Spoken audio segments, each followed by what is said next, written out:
Hello students, आज हम पढ़ेंगे पादपों में खनिज पोषण। जैसा कि आपको ज्ञात ही है, हरे पादप जो है अपने पोषण जो है वो मृदा से लेते हैं और हरे पौधों में अकार्बनिक पदार्थों की आवश्यकता की पूर्ति हेतु मृदा में उपस्थित खनिज पदार्थों द्वारा होती है।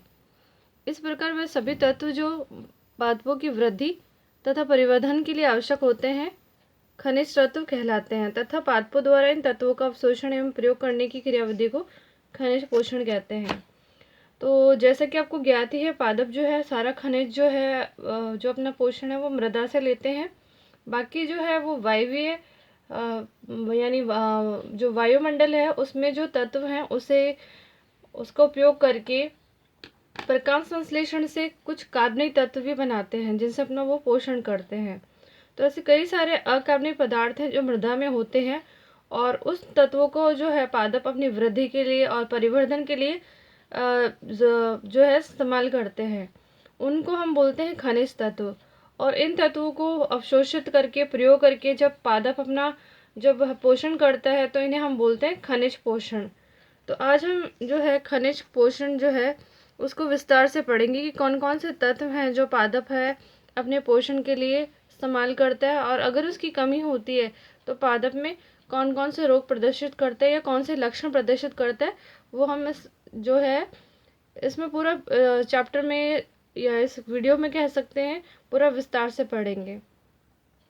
अब पोषण के आधार पर आप सभी को ज्ञात है कि सभी जीवधारियों को दो वर्गों में विभाजित किया गया है। तो वो दोनों वर्ग हैं वो हैं परपोषित और सपोषित। और जो परिभाषा आपको ज्ञात है वो है कि परपोषित वो होते हैं जो अपना खाना या अपना पोषण स्वयं नहीं करते, वो दूसरों पर निर्भर रहते हैं अपने भोजन के लिए।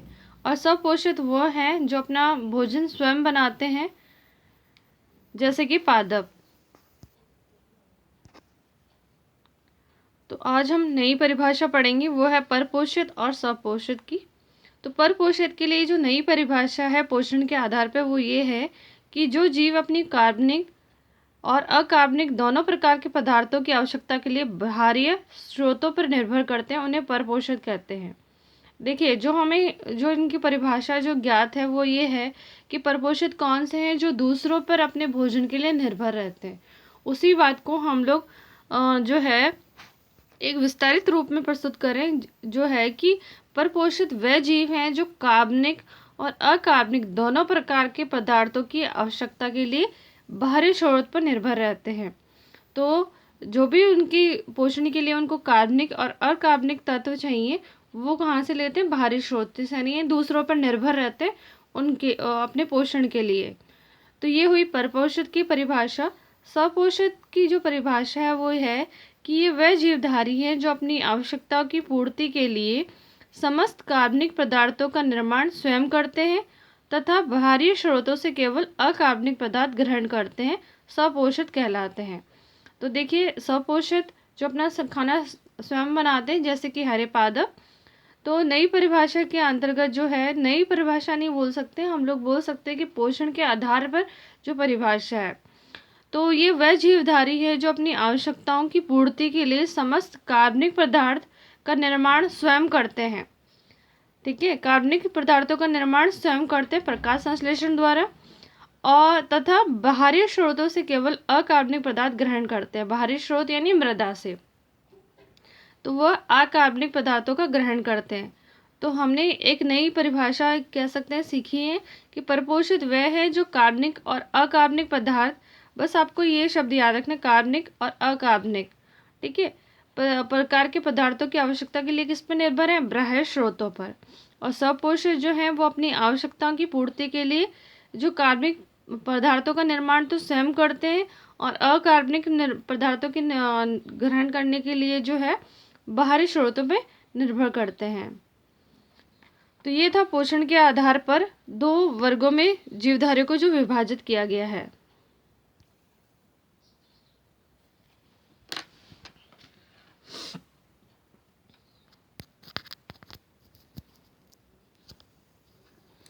जैसे कि सबको पता है, समस्त क्लोरोफिल रहित पादप जो हैं, सभी क्लोरोफिल रहित पादप जैसे कवक, जीवाणु, जंतु सारे के हैं परपोषित। जो किस पर निर्भर करते हैं, ये जो परपोषित है जो बाहरी स्रोतों पर निर्भर करते हैं अपने पोषण के लिए। देखिए कौन कौन से, एक बहुत दूसरा हम लोग एक कह सकते हैं कि एक क्राइटेरिया ये भी हो सकता है जिससे हम उनको विभेदित करते हैं कि जिनमें क्लोरोफिल नहीं है, जिनमें क्लोरोफिल नहीं है जैसे कि कवक, जीवाणु, जंतु, ये परपोषित हैं जो दूसरों पर अपने पोषण के लिए निर्भर करते हैं। और जो जिनमें क्लोरोफिल होती है ये यानी कि सारे पादप और प्रकाश संश्लेषित जीवाणु, ये सारे क्या हैं, सपोषित।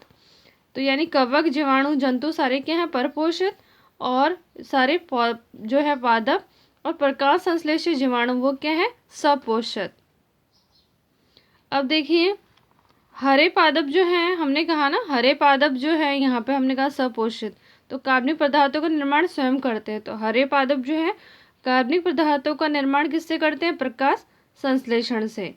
और अकार्बनिक पदार्थ वो कहाँ से प्राप्त करते हैं, मृदा से। अभी हमने यहाँ पे परिभाषा पढ़ी ना कि जो सपोषी होते हैं वो कार्बनिक पदार्थों का निर्माण क्या करते हैं, स्वयं करते हैं, और अकार्बनिक जो पदार्थ हैं वो कहाँ से लेते हैं, बाह्य स्रोत। तो बाह्य स्रोत क्या है, मृदा।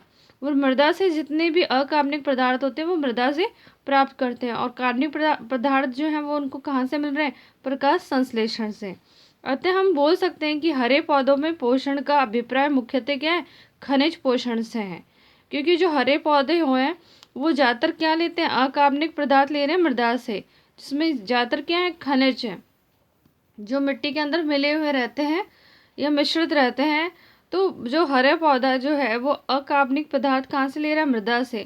तो जो मृदा से वो जो खनिज पदार्थ तत्व ले रहा है, ग्रहण कर रहा है अपने पोषण के लिए, तो इसीलिए हरे पौधे की जो पोषण है उसको हम बोल सकते हैं खनिज पोषण।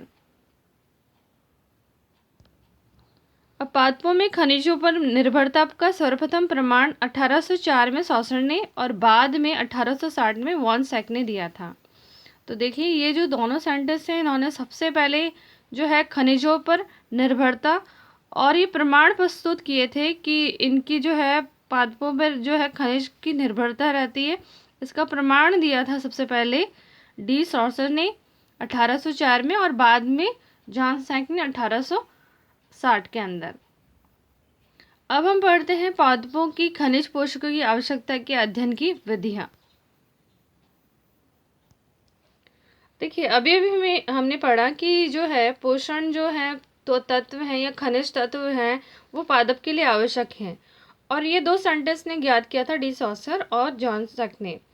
तो उनके जैसे कई सारे वैज्ञानिकों ने ये ज्ञात करने के लिए अलग अलग जो है कई सारे प्रयोग किए, और फिर ज्ञात किया कि कई सारे विभिन्न विभिन्न तत्व जो हैं वो पादप के लिए आवश्यक है। तो ऐसे कई सारे जो है प्रयोग करने पर ये पता लगा। तो कुछ प्रयोग जो है हमारे सिलेबस में है। तो पहला वाला जो प्रयोग जो है विभिन्न वैज्ञानिकों ने जो किया है वो कुछ इस प्रकार है। तो पौधों में जो है विभिन्न खनिज तत्वों को ज्ञात करने के लिए वैज्ञानिकों ने अनेक विधियां अपनाई थी। तो उनमें से कुछ विधियां हैं जिनको हम अध्ययन करेंगे। तो पहली विधि है पादप भस्म का विश्लेषण। नाम से ही पता लग रहा है कि पादप जो है उसको भस्म में परिवर्तित किया गया होगा और उसका फिर विश्लेषण किया गया होगा। तो देखिए हम पूरा विस्तार से पढ़ते हैं कि किस प्रकार से इस विधि का उन्होंने उपयोग किया और क्या है ये विधि। तो इस विधि के अंदर जो है पहले ताजे पौधे को लिया जाता है, उसे ओवन में 1 या 2 दिन तक 70 से 80 डिग्री तक, ठीक है, 70 से 80 डिग्री तापमान पर गर्म किया जाता है, जिससे पौधे में जितना भी जल है वो वाष्पित होकर उड़ जाए। तो देखिए पहले उन्होंने क्या लिया, पौधे लिया, उसको ओवन में गर्म किया 70 से 80 डिग्री पर गर्म करने से, ताकि उसमें जितना भी जल है वो वाष्पित होकर जो है वो ख़त्म हो जाए या वहाँ से हट जाए। तो जल जो है वो ख़त्म हो जाए। फिर बचे हुए अवशेष को उन्होंने तोला और उससे पौधे का शुष्क भार ज्ञात कर लिया। अब देखिए जब पौधा था उसमें पूरा जो पानी, अब सभी जल से बने होते हैं, तो पौधे में जितना पानी था जब उसको 70 से 80 डिग्री ओवन में गर्म किया गया तो जो है पानी जो है वो वाष्प बन के उड़ गया और या ख़त्म हो गया। तो अब बाकी जो बचा उसको बोलते हैं शुष्क भार। तो वो जो पौधे का शुष्क भार है उसे ज्ञात कर लिया गया और इस शुष्क भार में जो प्रमुख घटक थे तो आपको पता ही क्या बचेगा, कोशिका भित्ति, पॉलीसेकेराइड, लिग्निन और जो भी जीव द्रव्य घटक थे यानी जैसे माइटोकॉन्ड्रिया है, ये सारे जो घटक है, गोल्गी का है, ये सारे जो है कार्बनिक अम्ल, ये सारे जो है शुष्क भार में बच गए। देखिए समझ में आ रहा होगा आपको। पौधा लिया, उसको ओवन में गर्म किया 70 से 80 डिग्री पर, तो उसमें जितना भी जल था वो वाष्पित हो गया। बाकी बचा वो जो पौधे बच गया उसको बोला गया शुष्क भार, और ये शुष्क भार ज्ञात कर लिया गया जिसको इंग्लिश में हम बोलते हैं ड्राई वेट। अब इस शुष्क भार को अगर देखा जाए तो उसमें पौधे में क्या क्या चीज़ें बची हैं, पानी हट गया, बाकी क्या बचा, तो हम बोल सकते हैं उसमें क्या बचा, कोशिका भित्ति, पॉलीसेकेराइड, लिग्निन, जीवद्रव्य घटक और अकार्बनिक घटक। ठीक है। अब पौधे के शुष्क भार में जो है अकार्बनिक ज्ञात करने के लिए उन्होंने किया, ये तो हो गए सारे कार्बनिक तत्व और ये सब कुछ। अब अकार्बनिक तत्वों को ज्ञात करने के लिए उन्होंने क्या करा, पौधे के शुष्क नमूनों को भट्टी में करीबन जो है लगभग 6000 डिग्री सेल्सियस तापमान पे जलाया। तो उन्होंने अकार्बनिक तत्वों को ज्ञात करने के लिए सभी जो है वो पौधा जो था उसको 6000 डिग्री सेल्सियस पे जला दिया। ठीक है। जिसके परिणाम स्वरूप उसमें जितने भी उपस्थित कार्बनिक पदार्थ थे वो विघटित हो गए, जैसे कि कार्बन डाइऑक्साइड, अमोनिया, ऑक्सीजन, ये सब बाहर निकल गए गैसेस के फॉर्म में। ठीक है। जितने भी कार्बनिक पदार्थ थे जैसे कार्बन डाइऑक्साइड, अमोनिया, ऑक्सीजन, ये जो है गैस के रूप में उसमें हट गया। इससे जो है बचा शेष पदार्थ जिसको बोला गया पादप भस्म। अब जो गैस ये चीज़ें जो थी कार्बनिक पदार्थ वो तो गैस के रूप में उड़ गई, बाकी बचा जो शेष पदार्थ है उसको भस्म कहा गया। वैसे भी जलेगा तो राख बनेगी ही, तो इस राख में कह सकते हैं कि कार्बनिक पदार्थ तो है वो गैस के फॉर्म में उड़ गए, बाकी बचा पादप भस्म। अब इस भस्म को जो है बचे हुए जो ये बचा हुआ अवाष्पशील जो खनिज तत्व था ये देखा गया, उसका विश्लेषण किया गया कि इसमें कौन कौन से तत्व उपस्थित हैं। शायद समझ में आया होगा। पौधा लिया, उसमें से सारा क्या है पानी जो है वो वाष्पित कर दिया गया अवन में रख के। ठीक है। जब उसको गर्म किया गया 70 से 80 डिग्री, सारा पानी जो है उड़ गया। तो बचा कौन सा, जो शेष बचा उससे हमने निकाल लिया शुष्क भार। शुष्क भार कहेंगे तो उसमें कौन कौन से घटक थे, यानी जो पौधा है वो बचा ना, पानी सारा उसमें से हट गया है, बस पौधा तो बचा ही है। उस पौधे के अंदर सारे ही हैं, कोशिका भित्ति, पॉलीसेकेराइड, लिग्निन और ये कार्बनिक घटक सभी हैं। अब ये इन सब का भार आएगा। इसमें जो है हमने कहा दो तत्व होते हैं, कार्बनिक और अकार्बनिक। हमें तो ज्ञात करने इसमें कौन से तत्व हैं, तो कार्बनिक तत्वों को हटाने के लिए उसको फिर से भट्टी में जलाया गया जो है 6000 डिग्री सेल्सियस, जिसके कारण वो क्या भस्म में परिवर्तित हो गया, और जो कार्बनिक तत्व थे वो गैस के रूप में उड़ गए। बचा क्या भस्म। उस भस्म का विश्लेषण किया गया कि उसमें कौन कौन से तत्व पाए गए हैं। अब देखिए इस विधि से ये तो ज्ञात हो गया कि जो है पादप जो है उसके अंदर कौन कौन से तत्व होते हैं, लेकिन ये नहीं पता कर पाए कि कौन सा तत्व कितना आवश्यक है और उसकी कितनी मात्रा आवश्यक है और वो कितना उस पौधे में किस कार्य के लिए आवश्यक है। इस विधि से ये नहीं ज्ञात कर पाए। फिर हम पढ़ते हैं दूसरी विधि। दूसरी विधि है बालू संवर्धन प्रयोग।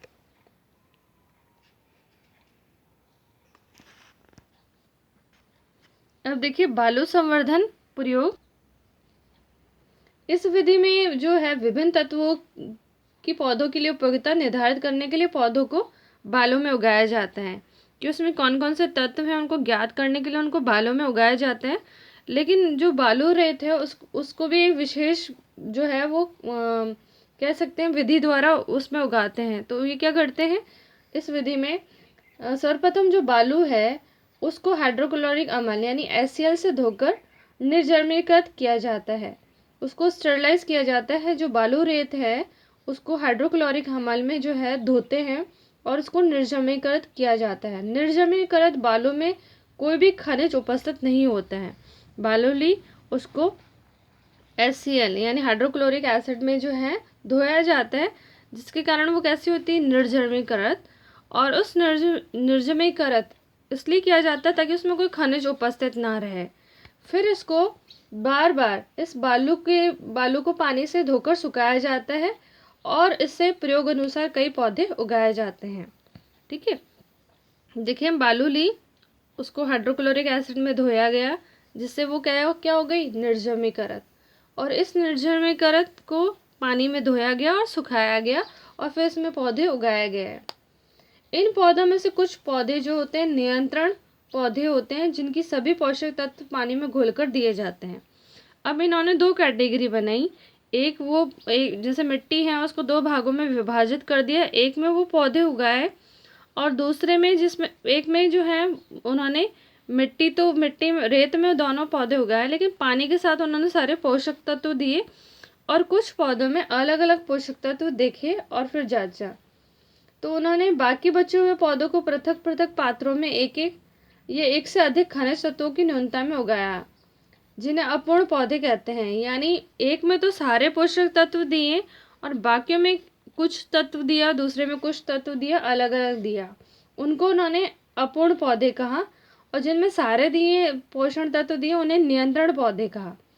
अब विभिन्न पोषण घोल में जो पौधे की वृद्धि है और न्यूनता के लक्षण का उन्होंने विश्लेषण किया और विभिन्न विभिन्न तत्वों की उपयोगिता को ज्ञात किया। देखिए उन्होंने सारे पोषक तत्व उगाए। यहाँ देखिए कुछ इस प्रकार डायग्राम से समझने की कोशिश कीजिए, इंग्लिश में है लेकिन आपको समझ में आएगा, कोई इतना वो हार्ड एंड फास्ट नहीं है।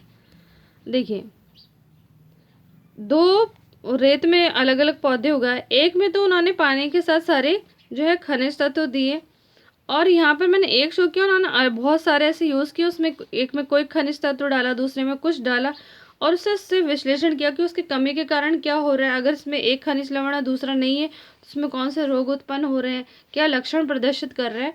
तो इस प्रकार से उन्होंने उसका अध्ययन किया। अब देखिए इस विधि में उन्होंने किसको उपयोग किया था, बालू रेत का। लेकिन कई बार इस विधि में बालू के स्थान पर अन्य माध्यम भी उन्होंने इस्तेमाल किए, जैसे कि क्वार्ट्ज, प्लास्टिक चिप, वर्मिकुलाइट और कृत्रिम मृदा। इन सब का प्रयोग उन्होंने इस विधि के लिए किया। यहाँ हमने देखा ना, सबसे पहले उन्होंने क्या इस्तेमाल किया था, बालू रेत, लेकिन कई बार बालू रेत के स्थान पर उन्होंने प्लास्टिक चिप, वर्मिकुलाइट और कृत्रिम मृदा का उपयोग किया।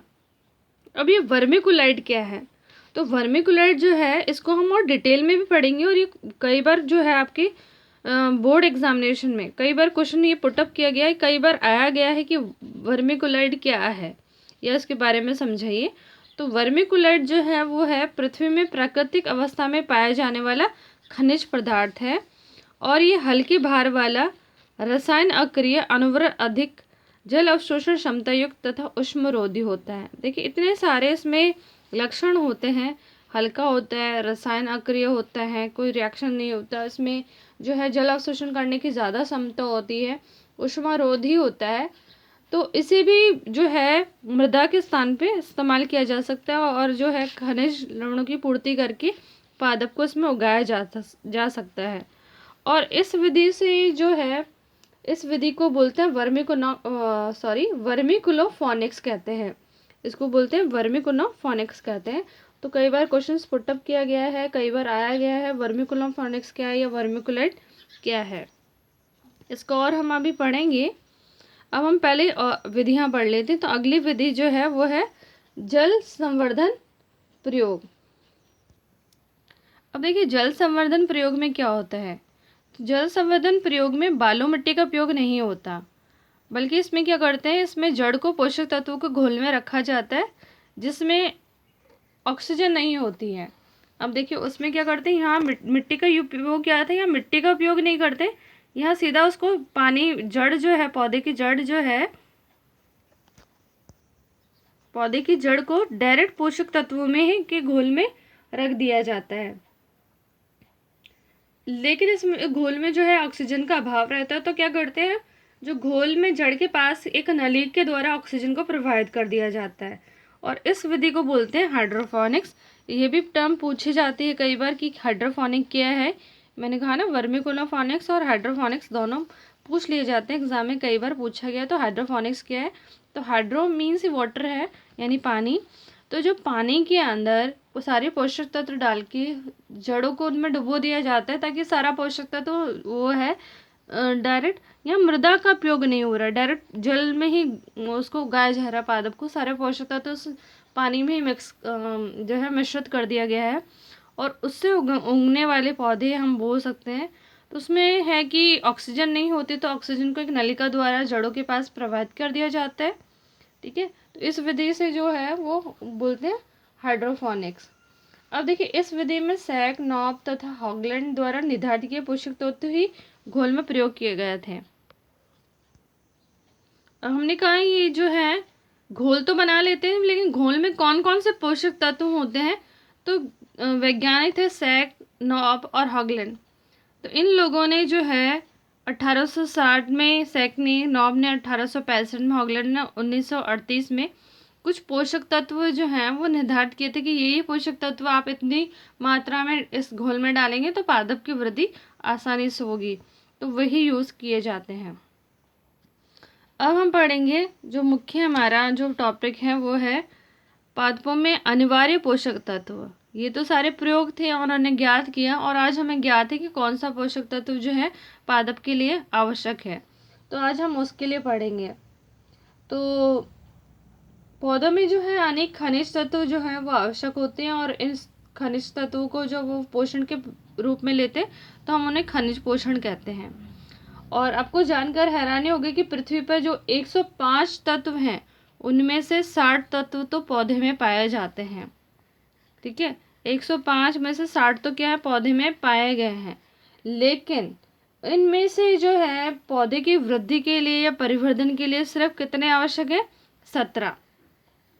जो 17 हैं वो ज़्यादा ज़रूरी हैं। जो 17 जो ज़रूरी है उनको कहा गया अनिवार्य तत्व, और जो 60 में से बाकी बचे, देखो 60 भी पौधे के अंदर हैं अंदर और वो पाए जाते हैं, लेकिन जो 17 हैं वही इम्पॉर्टेंट है, वही आवश्यक है उसकी वृद्धि के लिए, परिवर्धन के लिए। तो जो ज़रूरी हैं और आवश्यक है उनको बोला गया अनिवार्य तत्व, और 60 में से जो बाकी बचे उन्हें कहा गया अनावश्यक तत्व। और कई बार ये जो अनावश्यक तत्व होते हैं वो पौधे के लिए विषाक्त भी होते हैं, यानी जहरीले हो सकते हैं। अब देखिए, पौधे के लिए जो 17 अनिवार्य तत्व हैं उनको कैसे निर्धारित किया गया कि ये जो 60 तत्व थे पूरे, उसमें से कैसे ये निर्धारित किया गया कि ये 17 ही आवश्यक हैं। तो इसका एक 4 जो बिंदु हैं, मतलब कुछ क्राइटेरिया है, उस श्रेणी के आधार पर जो है उनका विश्लेषण किया गया, तो वो हम पढ़ेंगे। तो ये जो निर्धारित तथ्य है वो क्या है वो हम पढ़ेंगे। तो पहला जो है वो है कि तत्व जो पौधे की सामान्य वृद्धि तथा जनन के लिए अभिप्राय है होते हैं, और उनके अभाव में पादप अपना जीवन चक्र पूर्ण नहीं कर पाता। यानी अब अगर हमें ज्ञात करना, तो वो पादप जिससे पौधे में क्या होगी, वृद्धि होगी, पौधा जनन कर पाएगा आसानी से, और उसके जीवन चक्र के लिए आवश्यक है। अगर ये तीनों चीज़ें वो पूर्ण करता है, तो वो तत्व क्या है पादप के लिए आवश्यक है कि वहाँ पे वृद्धि हो पा रही है, उसमें जनन हो पा रहा है और जीवन चक्र पूर्ण कर पा रहा है। अगर वो तत्व नहीं है तो ये तीनों चीज़ें बाधित होंगी कि ना वह पौधे में वृद्धि होगी, ना जनन होगा, ना जीवन चक्र पूर्ण होगा। तो ये तीनों जो है वो जिस तत्व से पूर्ण होती है, तो यानी वो जो तत्व है वो बहुत अनिवार्य है पादप के लिए। तो पहला तथ्य तो ये हुआ। दूसरा जो है, तत्व की अनिवार्यता विशिष्ट होनी चाहिए, या दूसरे शब्दों में हम कह सकते हैं कि अमुक तत्व की कमी को केवल उसी तत्व द्वारा पूरा किया जा सकता है कि अन्य तत्व से नहीं। यानी ये देखिए मैंने लिखा भी है कि वो जो है उसकी ज़रूरत जो है वो बहुत ज़्यादा ज़रूरत होना चाहिए, यानी अगर उस तत्व की कमी होती है तो वो तत्व ही पूरा करेगा, कोई दूसरा तत्व नहीं। तो यानी वो तो बहुत ज़रूरी हुआ कि उसकी कमी को दूसरा पूरी ही नहीं कर सकता, वही कर सकते हैं। यानी अगर वो नहीं हुआ तो कई सारे रोग या कुछ लक्षण प्रदर्शित करेगा, पौधे में कई सारी कमियां हो जाएंगी।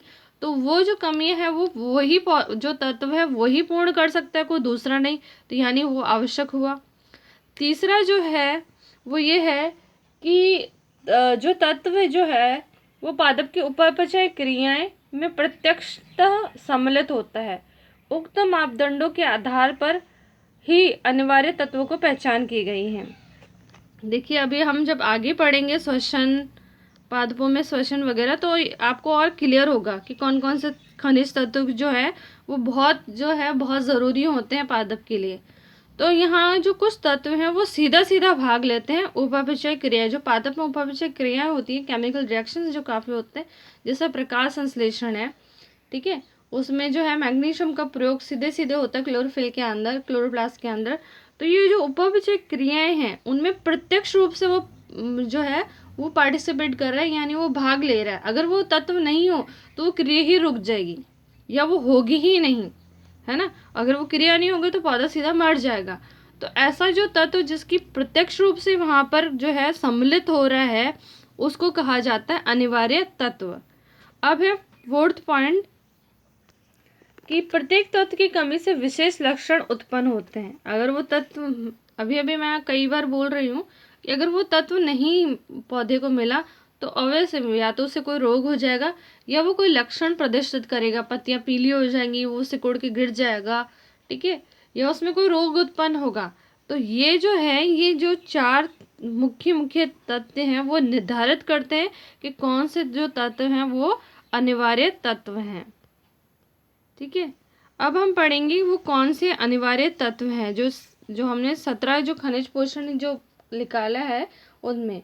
तो उनको जो है अनिवार्य पोषक तत्वों को पौधे में उपस्थिति की उनके मात्रा के आधार पर 2 श्रेणियों में बांटा गया है। तो पहला है वृद्ध पोषक तत्व और दूसरा है सूक्ष्म पोषक तत्व। वृद्ध पोषक तत्व, सूक्ष्म पोषक तत्व।